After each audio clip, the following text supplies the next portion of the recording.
여러분 지금 이 순간에도 60대 이상 어르신 10명 중 3명이 뇌경색의 위험 속에 살고 있다는 사실 알고 계셨나요? 더 충격적인 것은 이 숫자가 매년 증가하고 있다는 겁니다. 하지만 오늘 제가 전해드릴 9가지 습관을 실천하신다면 여러분의 뇌혈관 건강을 되찾을 수 있습니다. 최근 의학 연구들이 밝혀낸 놀라운 사실들을 지금부터 하나하나 공개하겠습니다. 이 정보가 여러분과 여러분의 가족에게 꼭 필요한 내용이라 생각되시면 구독과 좋아요 그리고 알림 설정 부탁드립니다. 그래야 더 많은 분들께 이 중요한 정보를 전할 수 있거든요. 자, 그럼 시작하겠습니다. 먼저 첫 번째로 말씀드릴 내용은 바로 아침 식사와 관련된 놀라운 사실입니다. 여러분은 믿으시겠습니까? 우리가 매일 아침 건강하다고 생각하며 먹는 그 음식들 중에 뇌혈관을 막히게 만드는 숨은 범인이 있다는 사실을요. 우리는 평생 이렇게 들어왔습니다. 아침은 든든하게 먹어야 한다고요. 밥에 국, 반찬 몇 가지면 완벽한 아침 식사라고 배워왔죠. 그런데 말입니다. 최근 대한심장학회에서 발표한 연구 결과를 보면 아침에 섭취하는 나트륨의 양이 하루 권장량의 절반을 넘는 경우가 대부분이라는 겁니다. 특히 김치찌개, 된장국, 젓갈류를 함께 드시는 분들은 이미 아침 한 끼로 2000mg이 넘는 나트륨을 섭취하게 됩니다. 이게 어떤 의미일까요?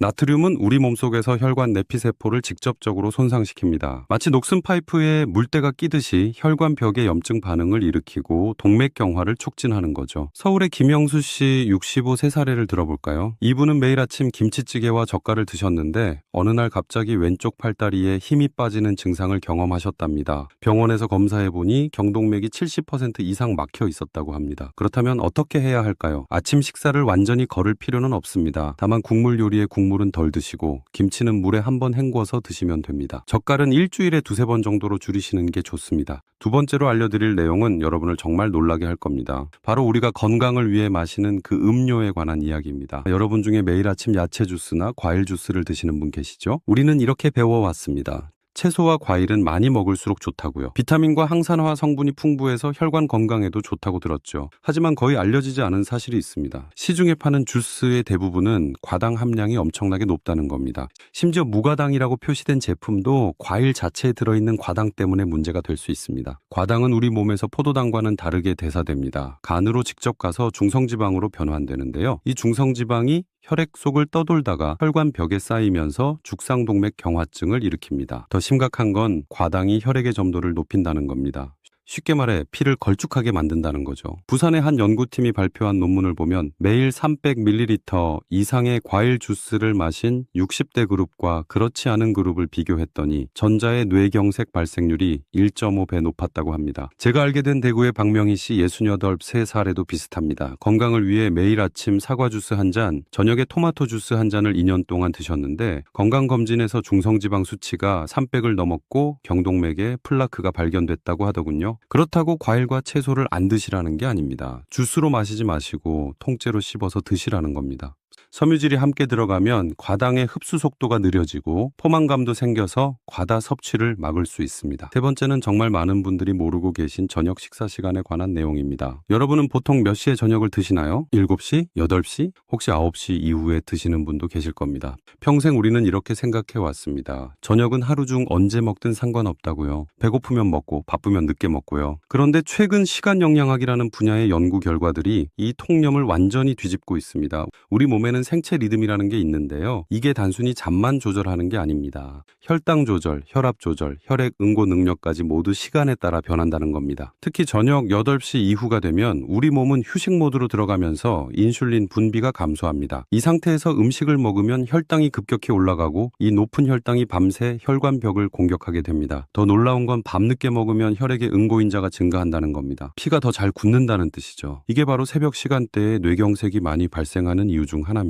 실제로 일본 오사카 대학 연구팀의 5년간 추적 연구를 보면 저녁 9시 이후에 식사하는 습관을 가진 60대 이상 그룹의 뇌경색 발생률이 저녁 6시 이전에 식사하는 그룹보다 2.3배 높았습니다. 광주의 최정호 씨 62세 분도 이와 관련된 경험을 하셨습니다. 회사 일로 매일 밤 10시가 넘어서 저녁을 드셨는데 어느 날 새벽에 갑자기 어지럽고 말이 어눌해지는 증상으로 응급실에 가셨답니다. 다행히 빨리 발견해서 큰 문제는 없었지만 담당 의사 선생님이 선생님께서 식사 시간을 앞당기라고 강력히 권고하셨다고 합니다. 해결책은 의외로 간단합니다. 저녁은 가능하면 7시 이전에 드시세요. 늦어도 8시를 넘기지 마시고요. 만약 직장 때문에 불가피하게 늦게 드셔야 한다면 양을 평소의 절반으로 줄이시고 탄수화물보다는 단백질 위주로 드시는 게 좋습니다. 네 번째로 말씀드릴 내용은 바로 물 마시는 방법입니다. 아니, 물도 잘못 마시면 문제가 된다고요? 네, 맞습니다. 여러분은 아마 이렇게 들어오셨을 겁니다. 물은 많이 마실수록 좋다고요. 하루 2리터 혹은 8컵을 마셔야 한다고요? 맞는 말이긴 합니다. 충분한 수분 섭취는 혈액 점도를 낮춰서 뇌경색 예방에 도움이 되니까요. 그런데 문제는 마시는 방법입니다.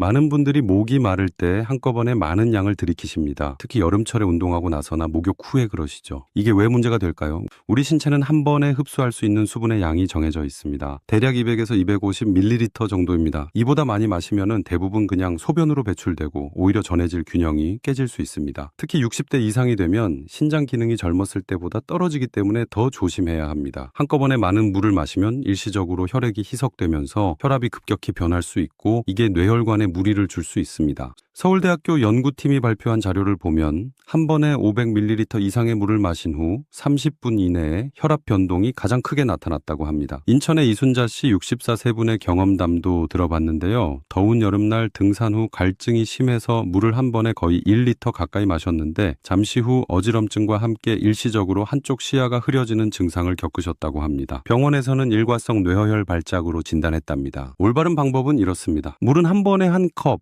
약 200ml 정도만 마시세요. 대신 자주 마시는 겁니다. 2시간마다 한 번씩요. 특히 아침에 일어나자마자 한 컵, 식사 30분 전에 한 컵, 잠들기 1시간 전에 한 컵, 이렇게 타이밍을 정해두시면 좋습니다. 다섯 번째는 많은 분들이 건강에 좋다고 믿고 드시는 특정 음식에 관한 이야기입니다. 바로 홍삼이나 인삼 같은 보양식입니다. 여러분 주변에도 매일 홍삼을 드시는 분들 많으시죠? 우리 문화에서 홍삼과 인삼은 만병통치약처럼 여겨져 왔습니다. 기력이 떨어지면 홍삼, 면역력이 약하면 인삼, 혈액순환이 안 되면 또 홍삼이라고 생각하죠. 그런데 의학 연구들을 보면 이게 모든 사람에게 다 좋은 건 아니라는 겁니다. 특히 이미 혈압약을 드시는 분들은 주의가 필요합니다. 인삼의 주요 성분인 진세노사이드는 혈관을 수축시키는 작용을 할 수 있습니다. 정상 혈압을 가진 사람에게는 문제가 안 되지만 이미 고혈압이 있는 분들이 드시면 혈압이 더 올라갈 수 있다는 거죠. 더군다나 혈압약 중에서 칼슘 채널 차단제나 베타 차단제를 드시는 분들은 인삼 성분이 약효를 방해할 수 있습니다. 한국식품과학회지에 실린 연구를 보면 고혈압 환자가 홍삼을 장기 복용했을 때 수축기 혈압이 평균 10에서 15mm 정도 상승했다는 보고가 있습니다. 대전의 정미숙 씨 67세분은 고혈압 약을 드시면서도 기력 보충을 위해 매일 홍삼 농축액을 드셨는데 정기검진에서 혈압 조절이 잘 안 된다는 소리를 들으셨답니다. 담당 의사 선생님이 홍삼 섭취를 중단하라고 권고한 후 한 달 만에 혈압이 정상 범위로 돌아왔다고 합니다. 그렇다면 홍삼을 완전히 끊어야 할까요? 아닙니다. 혈압이 정상이고 특별히 드시는 약이 없으시다면 적당량을 드시는 건 괜찮습니다. 다만 고혈압, 당뇨, 심장질환으로 약을 드시는 분이라면 반드시 담당 의사 선생님과 상담하신 후 드시는 게 좋습니다. 하루 권장량도 3g을 넘지 않도록 하세요. 여섯 번째로 알려드릴 놀라운 사실은 바로 잠자는 자세와 관련이 있습니다. 예, 자세요. 여러분은 주로 어떤 자세로 주무시나요? 옆으로? 바로 누워서? 아니면 엎드려서? 수면 자세가 뇌경색과 무슨 관계가 있냐고요? 이게 생각보다 엄청난 영향을 미칩니다. 우리는 평생 편한 자세로 자면 된다고 생각해 왔습니다. 잠만 잘 자면 되는 거 아니냐고요. 그런데 최근 수면의학 연구들이 밝혀낸 바에 따르면 특정 자세는 뇌로 가는 혈류를 방해한다는 겁니다. 특히 오른쪽으로 누워 자는 자세가 문제가 될 수 있습니다. 왜냐하면 오른쪽 경동맥이 베개나 침대에 눌리면서 혈류가 감소할 수 있기 때문이죠. 물론 젊을 때는 문제가 없습니다. 혈관이 유연하고 혈압 조절도 잘 되니까요. 하지만 60대가 넘어가면 혈관 탄력성이 떨어지고 이미 동맥경화가 어느 정도 진행된 상태에서는 이런 작은 압박도 문제가 될 수 있습니다. 일본 도쿄 의과대학의 연구팀이 발표한 논문을 보면 습관적으로 오른쪽으로만 자는 60대 이상 그룹에서 왼쪽 뇌경색 발생률이 상대적으로 높게 나타났다고 합니다. 반대로 왼쪽으로 자는 습관을 가진 그룹은 오른쪽 뇌경색 발생률이 약간 높았고요. 울산의 김철수 씨 73분도 비슷한 경험을 하셨습니다. 평생 오른쪽으로만 주무시는 습관이 있었는데 어느 날 아침 일어나니 왼쪽 팔다리에 힘이 없고 말이 어눌해지는 증상이 나타났답니다. 응급실에 가서 검사해보니 오른쪽 경동맥 협착이 심하고 왼쪽 뇌에 작은 경색이 생긴 것으로 나타났습니다. 그렇다면 어떻게 자는 게 좋을까요?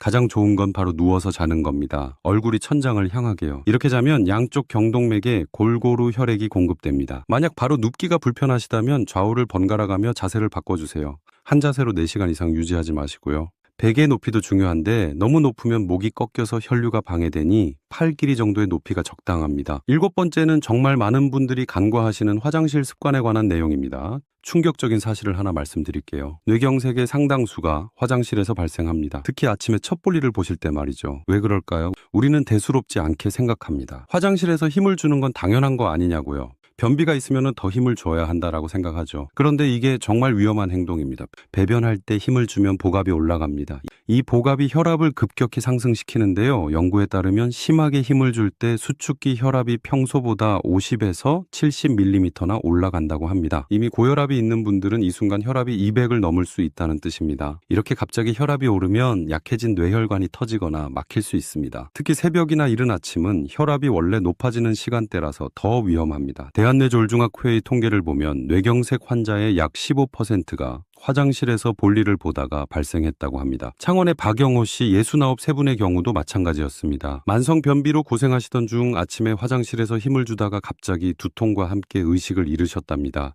가족이 발견해서 병원으로 옮겼는데 뇌출혈로 진단받으셨습니다. 그렇다면 어떻게 해야 할까요? 가장 중요한 건 변비를 예방하는 겁니다. 식이섬유를 충분히 드시고 물을 자주 마시세요. 아침에 일어나자마자 미지근한 물 한 잔을 마시면 장 운동이 활발해집니다. 만약 이미 변비가 있으시다면 절대 무리하게 힘을 주지 마세요. 변비약을 드시는 게 힘을 주는 것보다 훨씬 안전합니다. 이런 경우 반드시 담당 의사 선생님과 상담하셔서 적절한 변비약을 처방받으시는 게 좋습니다. 8번째로 말씀드릴 내용은 운동과 관련된 놀라운 사실입니다. 여러분 건강을 위해 운동하시는 거 정말 좋습니다. 근데 언제 하시나요? 혹시 새벽에 하시는 분 많으시죠? 새벽 공기가 맑고 조용해서 운동하기 좋다고 생각하시죠? 평생 우리는 이렇게 들어왔습니다. 일찍 일어나서 운동하는 게 건강에 제일 좋다고요. 부지런한 사람의 상징이라고요. 그런데 의학적으로 보면은 이게 60대 이상에게는 위험할 수 있습니다. 우리 몸의 생체 리듬상 새벽 4시에서 6시 사이는 혈압이 가장 급격히 상승하는 시간대입니다. 이 시간대를 의학용어로 블러드 프레셔 서지라고 부르는데요. 잠에서 깨면서 교감신경이 활성화되고 스트레스 호르몬인 코르티솔이 분비되면서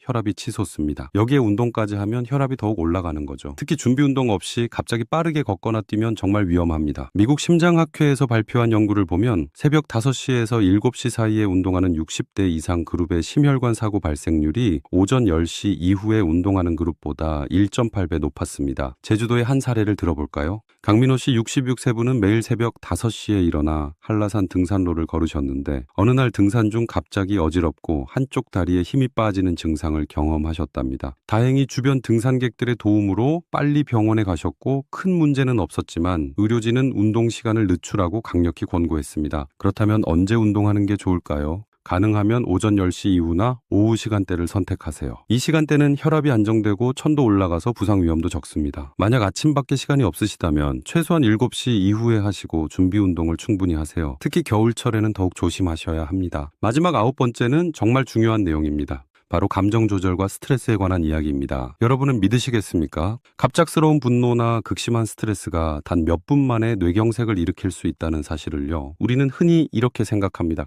감정은 마음의 문제지 몸의 문제가 아니라고요. 화가 나면 화를 내야 속이 시원하다고요. 참으면 더 병이 된다고 생각하죠. 그런데 의학적으로는 정반대입니다.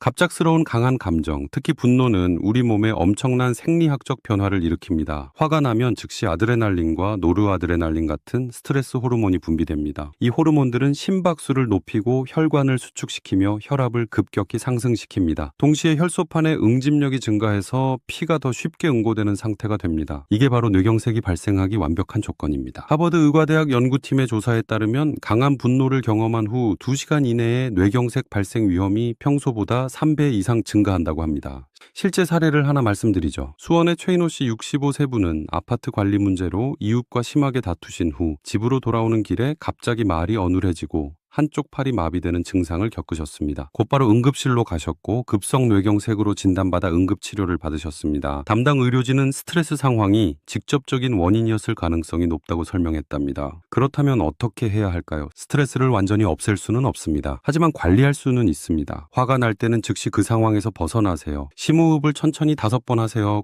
코로 4초 동안 들이마시고 입으로 6초 동안 내쉬는 겁니다. 이렇게 하면 부교감 신경이 활성화되면서 혈압이 내려갑니다. 규칙적인 명상이나 요가도 큰 도움이 됩니다. 하루 10분만이라도 조용히 앉아서 호흡에 집중하는 시간을 가지세요. 이제 지금까지 말씀드린 9가지 습관을 어떻게 실천할지 구체적인 방법을 알려드리겠습니다. 첫째, 아침 식사 개선입니다. 오늘부터 당장 실천하실 수 있는 방법이 있습니다. 김치는 물에 헹궈서 드시고 국물 요리는 건더기 위주로 드세요. 국물을 다 드시고 싶으시면 물을 추가로 부어서 희석한 후 드시는 것도 방법입니다. 젓갈류는 주 2회 이하로 줄이시고 대신 구운 생선이나 달걀찜으로 단백질을 보충하세요.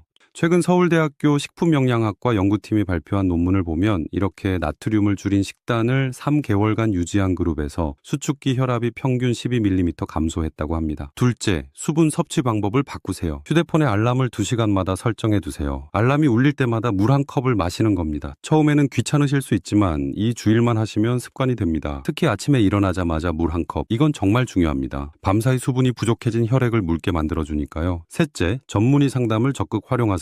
혈압약, 당뇨약, 고지혈증약을 드시는 분들은 석 달에 한 번씩은 담당 의사 선생님을 만나서 현재 상태를 점검받으세요. 이때 홍삼이나 다른 건강보조식품을 드시고 계신지 반드시 말씀드리세요. 약물 상호작용을 확인하는 게 정말 중요합니다. 실제로 대한가정의학회에서 조사한 바에 따르면 환자의 약 40%가 의사에게 건강보조식품 복용 사실을 알리지 않는다고 합니다. 이게 때로는 심각한 문제를 일으킬 수 있습니다. 여러분, 오늘 제가 말씀드린 9가지 습관 중에서 여러분에게 해당되는 게 몇 가지나 되시나요? 한두 가지일 수도 있고 여러 개일 수도 있습니다. 중요한 건 완벽하게 모든 걸 다 바꾸려고 하지 않는 겁니다. 그러면 부담스러워서 아무것도 못하게 되거든요. 오늘부터 딱 한 가지만 바꿔보세요. 가장 쉬운 것부터요. 아침에 물 한 잔 마시기, 김치 헹궈 먹기, 저녁 시간 앞당기기, 이런 작은 것부터 시작하시면 됩니다. 한 달 후에는 또 다른 하나를 추가하시고요. 이렇게 천천히 하나씩 바꿔가다 보면 1년 후에는 여러분의 혈관 나이가 10년은 젊어져 있을 겁니다. 실제로 많은 의학 연구들이 이것을 증명하고 있습니다. 생활습관 개선만으로도 뇌경색 위험을 50% 이상 줄일 수 있다고요. 약도 물론 중요하지만 매일의 작은 습관들이 쌓여서 만드는 변화가 더 크고 오래갑니다. 여러분의 소중한 건강, 여러분이 지켜야 합니다. 오늘 이 영상이 도움이 되셨다면 구독과 좋아요 부탁드리고요. 댓글로 어떤 습관부터 시작하실 건지 알려주세요. 여러분의 작은 결심 하나하나가 다른 분들에게도 큰 동기부여가 됩니다. 건강한 뇌, 건강한 삶은 오늘 이 순간부터 시작됩니다. 여러분 모두 건강하시고 다음 영상에서 또 만나요. 감사합니다.